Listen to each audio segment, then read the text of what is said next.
Assalamualaikum warahmatullahi wabarakatuh. Halo teman-teman semuanya. Perkenalkan, kami dari kelompok 9. Di sini kami akan menyampaikan materi mengenai program yang dilakukan oleh pemerintah kepada masyarakat. Nah, sebelum ke poin-poin materi yang akan kami sampaikan, izinkan kami untuk memperkenalkan diri terlebih dahulu. Kami dari kelompok 9 dengan anggota 3 orang, yaitu ada Nurbayati, Ika Kartika, dan Siti Nurjana. Materi yang akan kami sampaikan ada 5 poin, yaitu pengurangan kewajiban pajak bagi golongan bawah, bantuan untuk kesehatan, bantuan makanan dengan kupon dan bantuan nutrisi balita, bantuan perumahan, dan peningkatan human capital. Materi pertama, pengurangan kewajiban pajak bagi golongan bawah.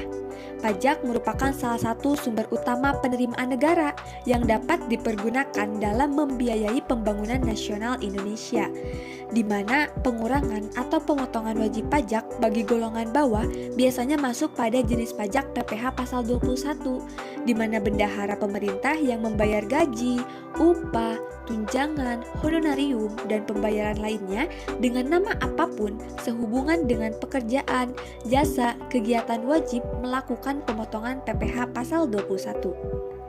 Adapun kategori penerimaan penghasilan itu ada 3. Yang pertama pegawai, yang kedua bukan pegawai, dan yang ketiga kegiatan yang diadakan oleh instansi pemerintah.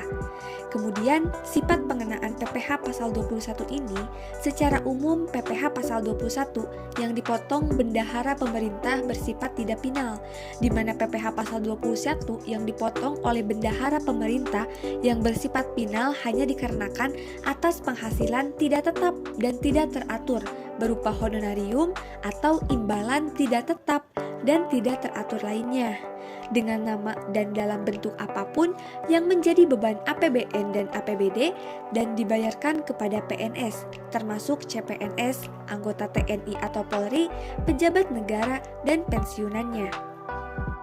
Dan selanjutnya yaitu dasar-dasar pengenaan PPh pasal 21. Nah, untuk pengenaan PPh pasal 21 ini berbeda-beda tiap golongannya. Yang pertama itu untuk pegawai tetap. Untuk pegawai tetap, pengenaan PPh pasal 21-nya dihitung dari DPP dikurangi PKP, di mana DPP sama dengan penghasilan neto dikurangi PTKP. Kemudian yang kedua itu ada pegawai tidak tetap. Nah, untuk pegawai tidak tetap, perhitungannya itu dilihat dari besaran penghasilan tiap bulannya. Nah, untuk rumusnya sudah kami sampaikan, teman-teman bisa dilihat di tayangan video berikut ini. Nah, ini untuk rumus-rumus perhitungan dari pengenaan PPh pasal 21 untuk pegawai tidak tetap. Yang ketiga itu bukan pegawai. Nah, untuk golongan bukan pegawai sendiri, itu perhitungannya pengenaan tarif PPh pasal 21-nya dihitung berdasarkan sifatnya, di mana yang pertama itu ketika bersifat berkesinambungan, maka dihitung dari rumus DPP sama dengan 50% dikali penghasilan bruto dikurangi PTKP. Sedangkan apabila tidak bersifat berkesinambungan, maka rumusnya dihitung dari DPP sama dengan 50% dikali penghasilan bruto. Adapun jumlah PTKP-nya, nah untuk PTKP dari tahun ke tahun itu berbeda-beda sesuai dengan kebijakan yang telah dikeluarkan oleh pemerintah. Nah, biasanya jumlah PTKP setahunnya itu sebesar 54 juta. Nah, adapun jumlah per bulannya PTKP-nya sebesar 4.500.000. Itu untuk wajib pajak orang pribadi. Nah, apabila wajib pajak sudah memiliki istri atau sudah menikah, maka ditambahkan sebesar 4.500.000 untuk per tahunnya dan sebulan sebesar 375.000. Dan apabila wajib pajak atau setiap anggota keluarga sedarah, keluarga semenda dalam garis keturunan lurus serta anak angkat yang menjadi tanggungan sepenuhnya paling banyak 3 orang, itu ditambahkan kembali sebesar 4.500.000 per tahunnya dan per bulannya itu sebesar 375.000. Nah, jadi jumlah tanggungan keluarga yang diperhitungkan sebagai dasar PTKP adalah jumlah tanggungan keluarga pada awal tahun kalender, yaitu pada 1 Januari. Kemudian untuk PTKP perharinya adalah PTKP setahun dibagi dengan 360 hari. Untuk PTKP karyawati berstatus kawin, maka sebesar PTKP untuk dirinya sendiri. Sedangkan apabila berstatus belum kawin, sebesar PTKP untuk dirinya sendiri ditambah dengan PTKP untuk keluarga yang menjadi tanggungan sepenuhnya. Materi yang kedua, bantuan untuk kesehatan. Nah, sebagai salah satu contoh kebijakan pemerintah di bidang kesehatan, pemerintah mengeluarkan bantuan program jaminan kesehatan nasional, di mana salah satunya diantaranya yaitu yang pertama, pemerintah membayarkan iuran bagi masyarakat tidak mampu yang berjumlah 92,4 juta penduduk pada tahun 2018. Kemudian yang kedua, anggaran yang disediakan pemerintah untuk PBI atau peserta bantuan iuran JKN BPJS Kesehatan senilai 25 triliun pada tahun 2018. Yang ketiga, pada tahun 2019, bantuan akan ditingkatkan menjadi 96,8 juta penduduk penerima bantuan iuran BPI atau mencapai 38 peserta rakyat Indonesia. Nah, adapun berikut contoh kebijakan pemerintah mengenai bantuan untuk kesehatan. Di antaranya yang pertama, jaminan kesehatan bagi peserta PBI atau penerima bantuan iuran. Kemudian yang kedua, ada kebijakan pemerintah Indonesia di bidang kesehatan untuk penanganan COVID-19. Bantuan makanan dengan kupon dan bantuan nutrisi balita. Dalam Peraturan Presiden Republik Indonesia Nomor 166 Tahun 2014 tentang Program Percepatan Penanggulangan Kemiskinan, bahwa kemiskinan memerlukan langkah-langkah penanganan dan pendekatan yang sistematik, terpadu, dan menyeluruh. Program-program untuk mengurangi beban penduduk miskin dan rentan terus dilaksanakan oleh pemerintah, di antaranya melalui kebijakan bantuan sosial pangan dan pemenuhan gizi, serta jaminan sosial lainnya. Bantuan sosial sendiri merupakan upaya pemerintah untuk meningkatkan taraf kesejahteraan, kualitas, dan kelangsungan hidup, baik individu, keluarga, kelompok, dan masyarakat agar berfungsi sosial, diambil dari Undang-Undang Nomor 11 Tahun 2009. Menurut Peraturan Menteri Keuangan Nomor 254/PMK Bulan 5 Tahun 2015 tentang belanja bantuan sosial pada Kementerian Negara atau lembaga adalah pengeluaran berupa transfer uang, barang, atau jasa yang diberikan oleh pemerintah kepada masyarakat miskin atau tidak mampu guna melindungi masyarakat dari kemungkinan terjadinya risiko sosial, meningkatkan kemampuan ekonomi, dan atau kesejahteraan masyarakat. Bantuan sosial dapat diartikan sebagai pemberian uang, barang, maupun jasa untuk mengurangi kerentanan sosial yang dialami oleh individu, keluarga, kelompok, dan atau masyarakat, agar ia dapat menjalankan kehidupannya secara wajar, sehingga mampu melahirkan generasi penerus bangsa yang sehat, cerdas, dan tidak stunting. Adapun jenis bantuan sosial yang diberikan oleh pemerintah kepada masyarakat ini dapat berbentuk materi maupun non-materi.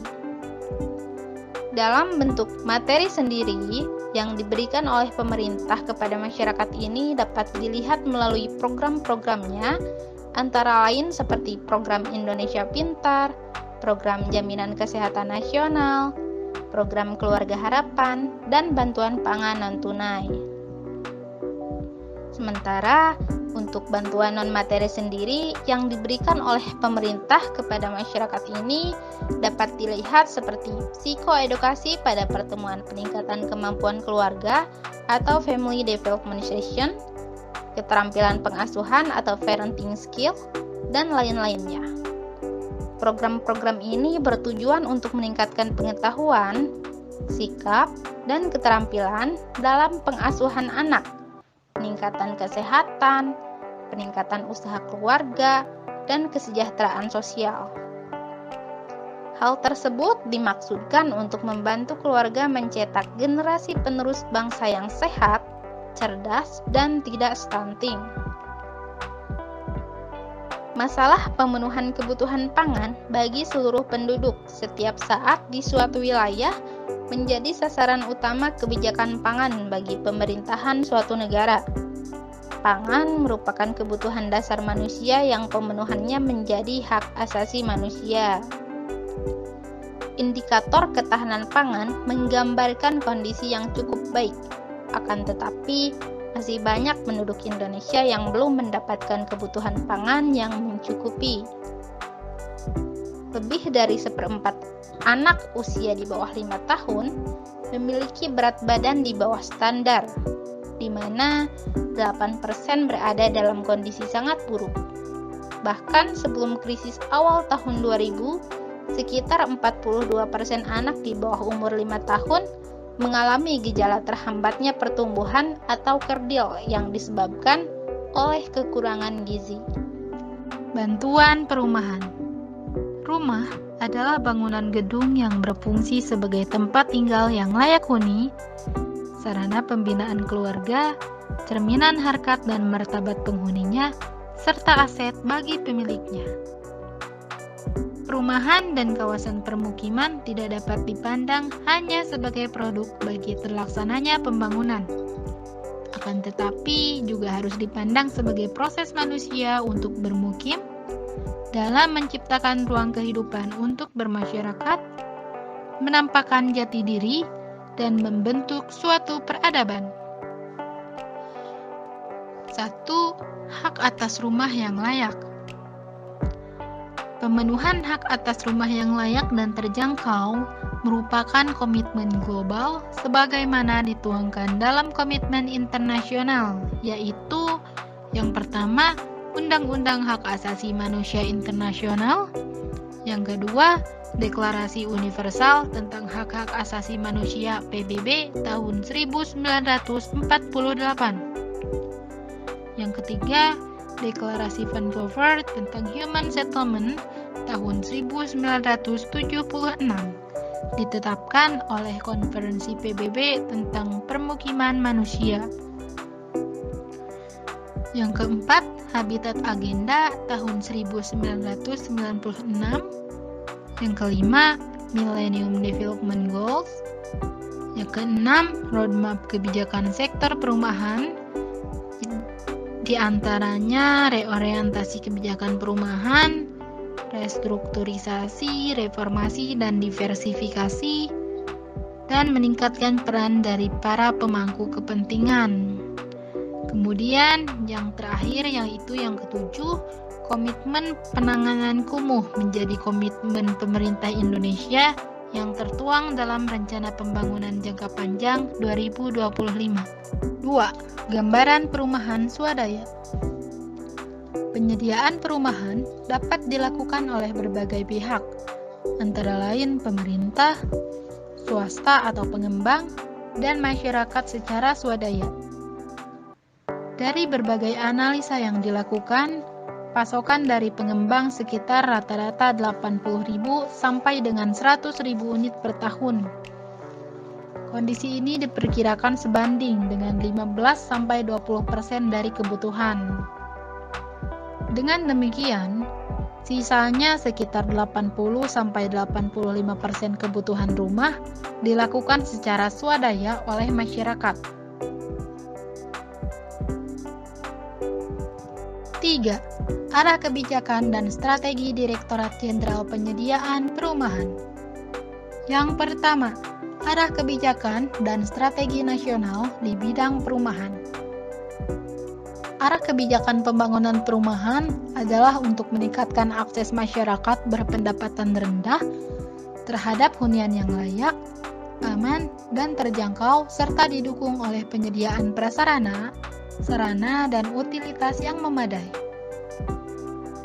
Mendorong keswadayaan masyarakat dan dunia usaha dalam penyediaan tempat tinggal yang layak untuk 2,2 juta rumah tangga untuk mendukung penurunan angka kekurangan rumah.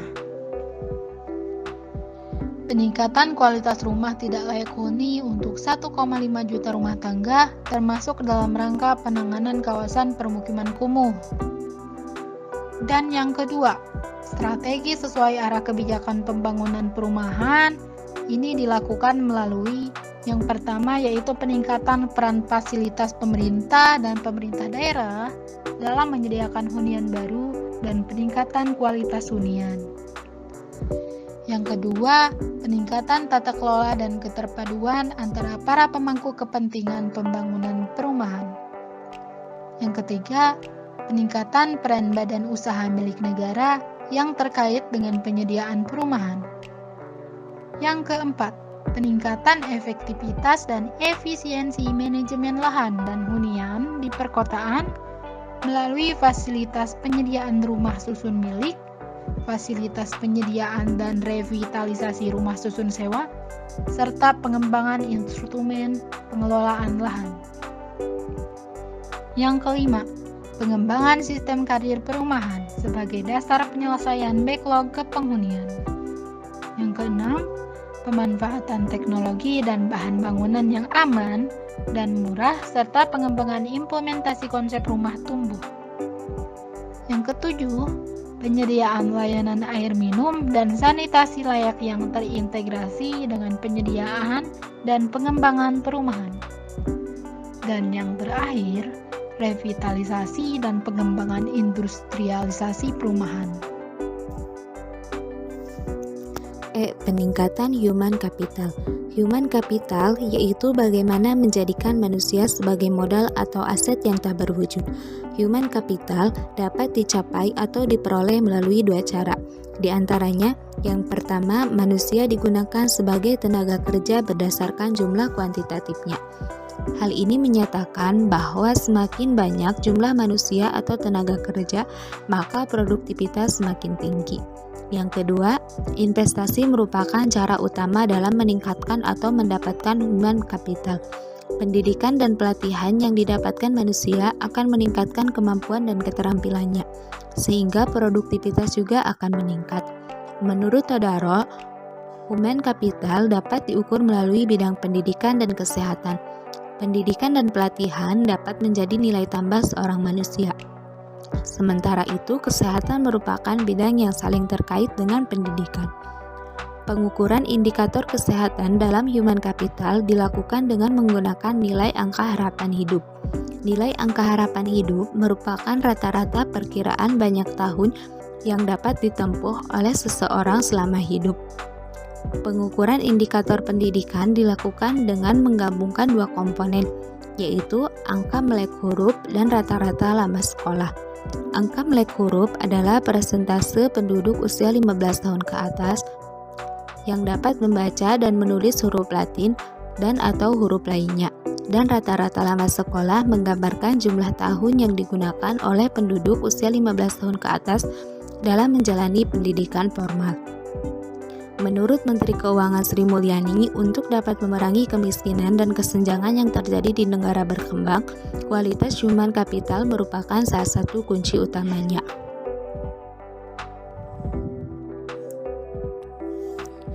Beberapa strategi dijalankan oleh pemerintah Indonesia untuk meningkatkan kualitas human capital, antara lain dengan meneruskan reformasi untuk mempromosikan pembangunan Indonesia yang inklusif dan berkelanjutan. Program yang dijalankan pemerintah diantaranya dengan menjalankan mandat undang-undang untuk mengalokasikan 20% dana APBN untuk pendidikan, perluasan bantuan program pendidikan antara lain dengan Kartu Indonesia Pintar, bantuan operasional sekolah, beasiswa bidik misi, dan bantuan untuk universitas. Di bidang kesehatan, pemerintah memastikan anggaran kesehatan dialokasikan sebesar 5% dari APBN. Pemerintah berkomitmen untuk memenuhi alokasi anggaran kesehatan sebesar 5% dari belanja negara, sebagaimana diamanatkan dalam Undang-Undang Nomor 9 Tahun 2009 tentang Kesehatan. Human capital merupakan landasan untuk kesejahteraan dan kunci penggerak high income growth. Indonesia berkomitmen untuk meningkatkan kualitas human capital yang meliputi kesehatan, pendidikan, perlindungan sosial, dan kesetaraan gender dalam beberapa kebijakan strategis. Di antaranya pada bidang pendidikan, pemerintah percaya bahwa masyarakat teredukasi akan memiliki produktivitas yang lebih tinggi. Masyarakat yang berpendidikan dapat membantu meningkatkan potensi pendapatan dan berkontribusi meningkatkan pertumbuhan ekonomi. Karena itu, pemerintah juga telah mengalokasikan 20% dari APBN untuk digunakan di bidang pendidikan dan 5% dialokasikan untuk digunakan di bidang kesehatan. Pendidikan merupakan sarana untuk membangun human capital dan oleh karenanya tidak heran apabila negara harus mengalokasikan dana yang sangat besar pada dunia pendidikan.